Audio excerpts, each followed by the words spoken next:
Hello, you wonderful people, and welcome to another episode of Super-Fanta-Fi. This being a show, we're talking about TV shows of the supernatural, fantasy, and/or science fictional genre. For today's episode, I'm going to talk about the latest episode of The Outpost. A lot of things went down in this episode, so let's break everything down bit by bit. First of all, let's talk about the fact is Lily's body was found. I love Withers being like, really, Dano? You're going to hide the body here, somewhere that people are going to constantly go to and dig, because basically he hid it in, like, patches where, like, they plant stuff, almost like a little section of dirt. It's just kind of like, why would you bury her here? I didn't expect that. I thought, Withers being the smart person he is, I thought he would have gotten rid of the butt, but it's like, he left it up to Dano, of course. But it's like, man, oh man, Gwen's like, I know it was you. And it's kind of an interesting thing because it kind of brings a little bit of a problem between her and Garrett, because Garrett's like, no matter how much I know my dad's a piece of shit, he's a super, super duper piece of shit, but he's not a murderer. It's like, well, what about your brother? It's like, my brother died because my father sent him to the mines. I will always blame him for that, but that doesn't make him a murderer in that regard. And it's interesting because later on he's like, oh, look at you being a lapdog to the queen. He's like, I'd back down if I were you, essentially is what Garrett was kind of saying. It's so messed up because it's like, he's literally defending you in front of Gwen, and you're talking mad shit like that. I mean, granted, he doesn't know, but still. Because I think on some level, Garrett knows what it would mean too, so he's also trying to make sure that you actually stay alive. Even though he hates you, he still loves you. It's a very complicated situation.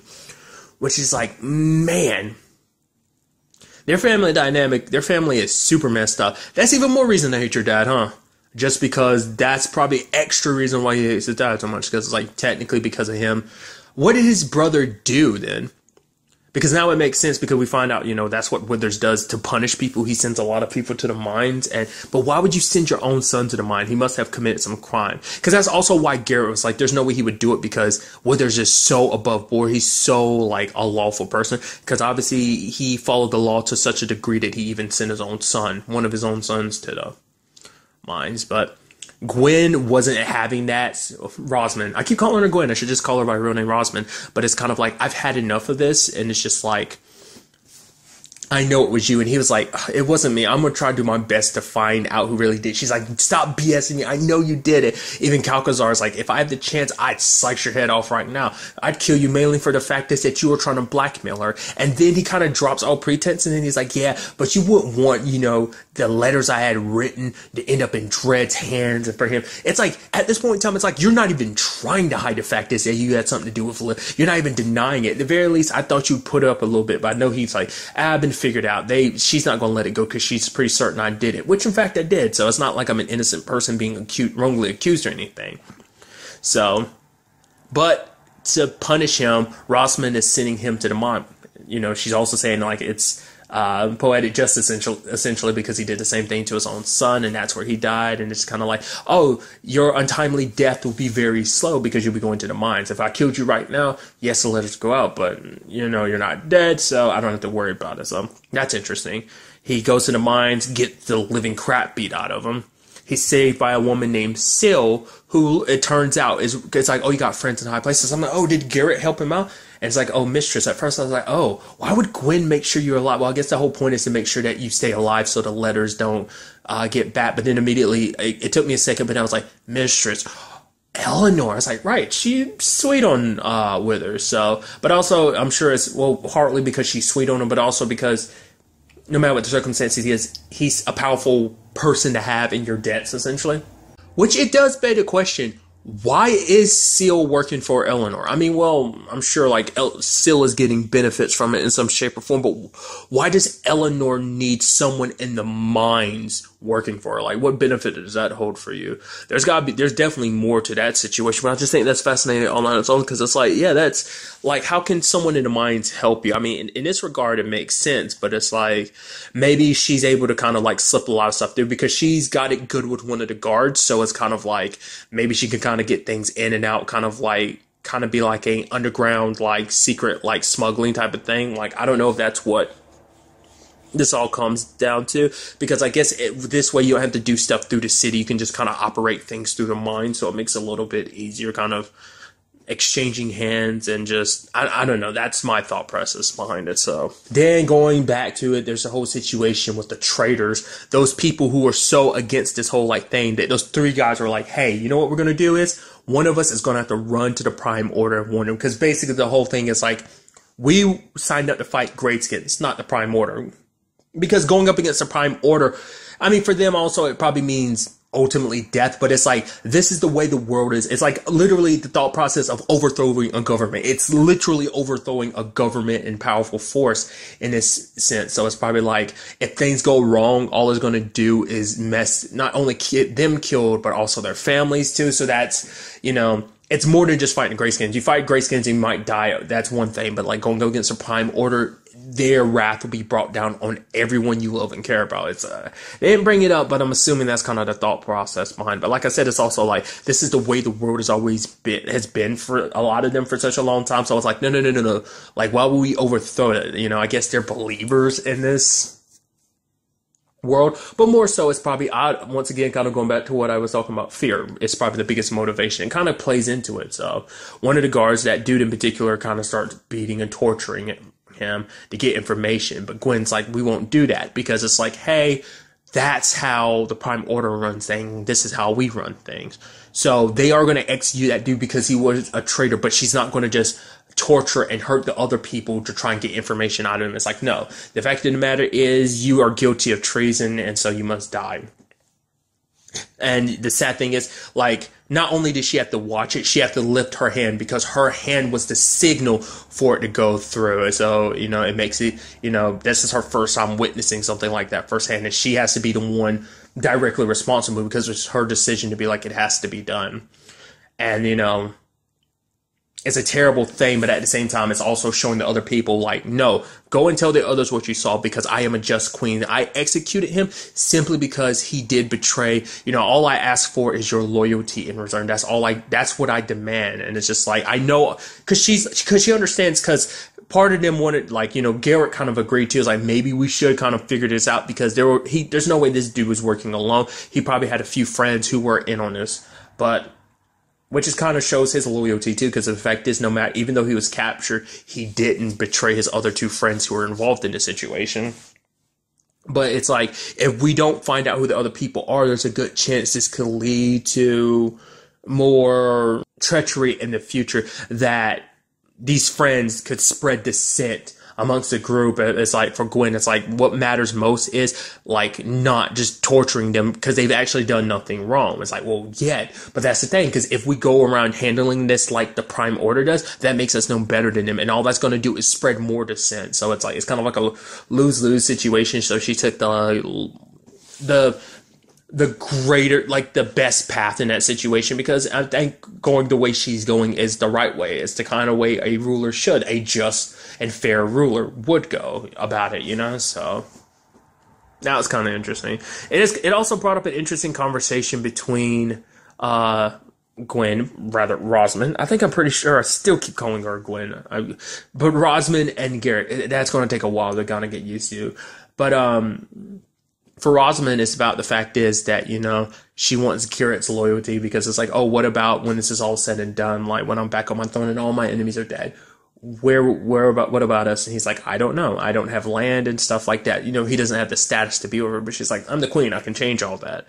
But for him, you know, it's like, is it really right to be selfish in this regard? Because it's like, or is that all we're fighting for? It's like your selfish desire. But she's like, no, this is about everyone's freedom, along with my own freedom to make my own choices, to be happy. So I think it leaves Garrett feeling a little weird about it, because it's like, yeah, he's loyal to her and everything, and of course he'd fight for her because it's for the betterment of the realm, but part of him doesn't want her to get the wrong idea about things. Like, he doesn't want her to be going about this, because at the end of the day, she'll be able to do whatever she wants and get to be with the person she loves. But it's like, it needs to be just more than me. Like, your life and you commanding this realm is what's most important, because he's like, when it's all said and done, I know you will do what's best for the realm.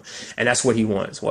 You know, I mean, she's still very young, and she doesn't have a lot in this life. I mean, she just got a new maid, Naya. I even love that whole thing between her and Calcazar, where it's kind of like, yeah, but you no matter what, will always be my father after everything you've sacrificed. You've raised me, you've taken care of me and all this stuff, because he's like, maybe you should just drop the father thing because that's no longer necessary. Which, to be fair, also, not everyone's in the know about it, because there's the new Marshall Higgs. He doesn't know about it because he's like, oh, you mean your father will take my position away? She's like, yeah, sure, my father. Dano knows. Like, I know, like, Withers figured it out, but I'm pretty sure Dano, you know, probably got the sidelines of everything that, Withers ended up finding out, especially because he was so, like, bowing his head every time he saw, like, Rosman. So it's kind of like, yeah, he probably knows the truth too. Because when Higgs was like, you know, it's like, oh, where's Garrett at that point in the story? He's like, oh, probably time went off kind of being with somebody. And she's just staring at him. He's laughing. And you have Daniel looking at him like, you idiot, shut your damn mouth. And I just love that look of it, because obviously he's not in the know about it. It's kind of like, oh, you don't need to know. I'm going to do my thing. I guess it's also because the only people who know anyway are the soldiers, are the recruits and stuff like that, who are caught up in this battle. Like, not everyone in town knows the truth about Gwen in the first place. So I also love the fact that Sakako is always like, yeah, maybe it's a good thing for you to kind of cut out all that, you know, gambling. She's like, it's not gambling. It's like Otar. It's, you know, which is kind of crazy to think about, because she isn't very princess-like, because, you know, she can be a wild drinker, and the fact is that she gambles quite a bit. We've kind of already saw that, like, especially that night she was hanging out with Talon. So that's kind of my thought process. And yes, again, I still called her Gwen. I caught that. Like I said, it's going to take a while.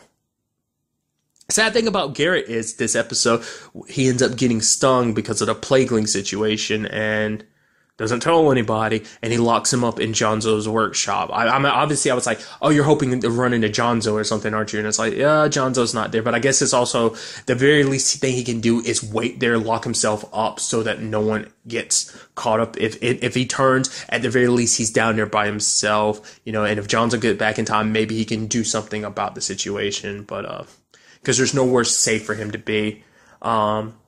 I mean, to be fair, we have seen that some people do transforms, others don't. We still don't know why. I mean, that's why he went to Jonzo's workshop. Probably not necessarily just to lock himself up. Probably was hoping Jonzo would be there, but sadly Jonzo isn't. So, which Jonzo's off with Talon. Which we learn a lot of things about Jonzo this episode. Like, for example, like more about his situation with Eleanor. It's actually kind of sad. For him, there was a bar, brewer before him, but he wanted to try and impress Eleanor, so he learned everything he could and became very good at the job and ended up replacing that brewer, but it still wasn't enough to get his mother's attention and make her proud of him in that regard. So, and she only pays attention to her children when they're useful to her, which in that regard he was, but it's still just kind of like a your means to an end type of thing. But we also found out that his real mom was a barmaid, but she died giving birth to him and his twin sister, interestingly enough. And his twin sister was sold off by Eleanor, which is so interesting because remember, was it last episode, Eleanor was guilt-tripping him and everything, being like, oh, all that I've given you, it's like, apparently you haven't given him diddly squat, because it's like, oh, I guess I've given you this life. I could have sold you off like I sold your sister, essentially is what I'm interpreting those lines as now, because it's like, holy crap, that sucks. If, you know, because Jonzo feels like if it wasn't for Eleanor, he wouldn't be where he is right now. So that's why he is trying to be a little grateful to her, no matter what the circumstances are, because it's like, you still raised me, you still took care of me. You weren't the best mom because you're just kind of a terrible person, but at the very least, I can't judge too much. But it's like, you should, because that lady took your twin sister away from you, which I'm curious to see where that comes about. Like, I feel like that's going to circle back in some shape or form. So that's it. Like I said, that's super sad, that situation. But then we find out the ultimate twist that the people behind the Colipsum suppliers, I was like, okay, who's it going to be? Who's it going to be? Turns out, freaking Grayskins. Also, like, I don't remember this coming up in the first episode, because that's the only episode they've ever prominently popped up, is the fact that they speak a different language. I mean, it would make sense that they would, but it's just kind of interesting to me. And the whole deal with Jonzo and Talon trying to get the Colipsum from him. I love that Jonzo's kind of like, no, I'll leave this one bag because, you know, you're actually, you know, all the money we're giving you, like, the fact is we're getting too much on this deal, so it's like, I'll leave one of the bags. And Talon's like, shut up and take the other bag. So I'm interested to see what that goes about. Why are Grayskins selling Colipsum is the big question that we still don't have answered. Now it kind of makes more sense about what the worm was saying. Like I said, I kept thinking like it had to be someone in the Prime Order or something. It's like, nope. Literally the enemy of humans, Grayskins, are selling Colipsum, which is such a fascinating thing. Maybe it's some twisted thing of like, oh yeah, like get humans addicted and they'll be weaker and easier to take down potentially. Or maybe they're just like, we don't care about this whole situation, human or not, like you pay us money, we'll do whatever. Like, I don't know. Cause like I said, it's so interesting because the Grayskins have been such a background thing. They're kind of like a nothing thing. They're like a thing that's established in the world that's no like come up in conversation, but they've literally only popped up an episode before now, a little bit in another episode, because it's like, oh yeah, look at all these grayskin camps like outside of the wall, and now this. So like only 3 episodes they've actually kind of popped up in, you know. So it's just kind of an interesting thing to have something like that prominent just not there and active, you know. It's active in the world, but just not something up close and in your face all the time. I think it's fascinating. I mean, there's also that thing that attacked him later on in the episode, the Bone Wolf. That's kind of interesting, kind of establishing kind of more like the monsters and stuff in the world. I thought that was kind of interesting. I guess that's just kind of like a thing that happens. I mean, to the point that it has a name, so it must be like a common enough occurrence or something like that. It makes you wonder, is it just because like this world, like all the wildlife got mutated in some sense, or is it just kind of like you know, is there like something to it, like how there's the whole plaguelings thing? Like, was this like a regular animal at some point in time until it got mutated, or is it just kind of like, oh, this is a fantasy world, so there's just something that happens there, like it's just kind of like it's a thing, it exists, don't question it? Probably more so something like that, but still, it did seem like Talon did get a warning.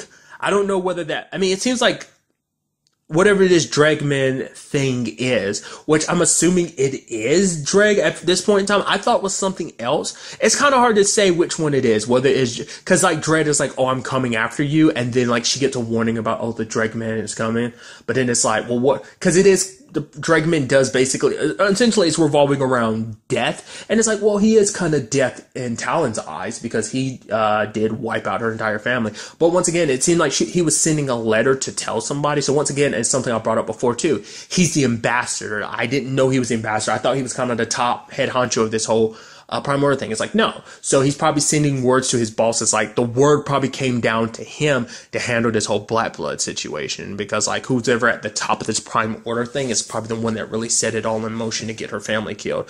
Drag gave out the orders and stuff like that, but like whether he handled that himself or whether he was following orders, kind of get the implication that he was following orders, but still. I kind of really quickly, I want to talk about that situation of he comes back, that guy was having sex in his place, and he's like, okay, so you get 7 lashes and she gets the sword. It's like, but sir, she's the quartermaster's wife. It's like, well, I'm doing him a favor then, aren't I? Oh, and also because you were sleeping with a married woman, you'll die with her too. I'm like, whoa, that's brutal, dude. It's like, holy crap. Poor lady. It's just because you had an affair with somebody, you have to die because of it. It's like, these are, you know, if you want to put it like in real life time frame, it's like, these are olden times where like stuff like that really mattered and stuff was like punishable in that regard. So it's just kind of sad and messed up, and he's just so nonchalant about it too. Is it because, I'm wondering why? I guess it could, like I say, it's just the laws of back then, but it's just kind of like, it's just weird to me thinking of Dredd doing that, because I guess it's like maybe he has someone special like that in his life, and it's just like, oh, if I thought of the person I was with doing the same thing, blah blah blah. I don't know, it's just kind of interesting. Also, that little girl, we still don't know what her deal is. Also, kind of getting a closer look at her this episode, is she blind? Because her eyes, her pupils are completely, like, white. So that's why I'm like, what's up with that? Well, the pupil and the iris are white, you know? So I'm like, what's up with that? Her eyes are moving around, like, almost like she can see, but there has to be more to it, because Dredd was kind of like, oh, we find the Black Blood, you'll be able to find her, right? And she kind of nods her head, because he's like, good, even if I have to kill every woman there, I'll find her. And what she seems very reluctant. I don't know who she is and what she represents. Maybe she's kind of like a seer or some kind of source. Like, maybe she's, like, I don't know. Maybe she has some kind of connection to the Black Bloods or something like that, because whatever her situation is, she seems very reluctant to go about it. I guess, like, her being there is just because she's kind of forced to be. I don't know. Because it's interesting, because someone sent Dredd a message saying, like, oh, Shek and the Bones are dead. He was checking the ears of women. It's like, who else would know to contact Dredd about something like that? Something specific like that. There being Black Blood at the scene, like, who would report that? So that means that at the outpost, there's also someone else. Well, because no one else saw, like, Talon specifically, so they wouldn't know, like, they talk about her. But it's like, who'd snitch that out? Who would say that? Whoever it is has to be at the outpost. But I'm curious to know who and what regards did that. But I guess we'll see. Not unless that was supposed to be Wither's message, but it's like, no, the whole point was supposed to be if he died, but maybe Dano sent it off anyway, maybe because he didn't know that Withers isn't dead, or maybe it is just Withers gave him the orders to do it beforehand or something. Oh, if anything happens to me, whatever the circumstances, maybe he sent out those letters, because the letters are supposed to be with someone that he trusts. I'd assumed it was Dano. You would think that'd be the first person that, like, Gwen would go to, but maybe not. I mean, hell, now that I'm sitting here thinking about it, the whole him and Eleanor thing, it could easily be her. I mean, the way she kind of looks out for him, I wouldn't be too surprised if it didn't work. I mean, we definitely know it kind of works the same way around, too, because of the whole worm situation of how he feels about, like, you know, Eleanor doing whatever he needs to for her. So, I don't know. I'm sitting here thinking maybe it was Eleanor that kind of snitched, but we'll see. Because it might be her way of kind of giving a middle finger to the fact is that her Withers got locked up. Like I said, it's probably a combination of she feels something for him, plus the fact is he's useful in the position that he's in. So having a man of his stature and status under her thumb, kind of in her wheelhouse, to pull that card out whenever she needs it is very advantageous. So another interesting thing kind of came up because Jonzo kind of brought this up, and that was the whole aspect of basically the Lakiri and some human in the distant past got together, and that's how the Black Bloods came to be, which, you know, you have Talon like, if you saw what the Lakiri looked like, there's no way. But to be fair, like, maybe at some point in time the Lakiri could shape shift into a different form. Maybe that's isn't 100% right, but like that's something I figured as much, because it's like, yeah, they follow their general, and that's what the Black Bloods are. The Black Bloods are a reminder of their general's bloodline. So I'm thinking it has to be a situation of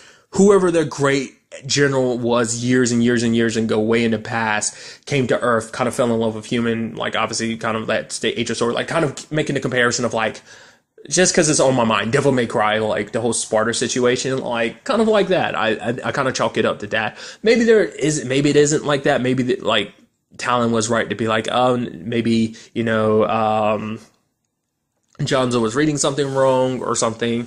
But I feel like that, I mean, that's kind of always been my thought process behind it. Like, especially the more and more we've learned about the Lakiri and the Black Bloods, but we'll see. But like also that thing about like her getting the warning, I'm wondering, like the fact is that the bug, because it's not like she summoned it, like the thing in her head. That's why I kept wondering, like, it's like, oh, they respond to their general, the blood of their general. It's like, but what if that thing inside of her head is kind of the last remnant of the general that they once served? Lakiri did. Gelkazar, was that his name? I'm blanking on the G-dude. Maybe it's some remnants of him are in that bug, and like that, because the portal opened, and we know that the Kiri don't speak human language, so whoever it was, it had to be him, especially if he's connected to humans in some regard. Maybe he learned human tongue, and God, that sounds so weird out of context. That sounds like an innuendo. But, you know, maybe he learned to speak human language or something, because, like, we never got to see exactly who it was that was warning Talon. I think she kind of chalked it up to as a dream, but I don't know. Like I said, a lot of interesting things are going down. You have Dredd on his way back, bringing a whole bunch of people, which means he's also going to be on the verge of just, this might cause Eleanor having to move up her timetable, which is interesting considering she won't have Garrett around because he's under his circumstances. That is also determined by whether or not Talon and Jonzo get back in time to help. Also, can't forget about Jonzo's heroic moments of actually helping save Talon with the whole fire thing, and kind of having his moment of being kind of smart and saving her life. He's like, oh, I guess I did, huh? So that was pretty neat. Also, pretty brutal, the fact is that Bone Wolf was just like slamming Talon around like it was nothing by her leg. I was like, oh, that looks pretty brutal. So, but like I said, a lot of interesting things. I'm very interested to see where all of this takes us going forward into the next episode. But really, that's all I want to talk about to the next time we meet. Be happy, be safe, live life to the fullest, and enjoy it. Good day and goodbye.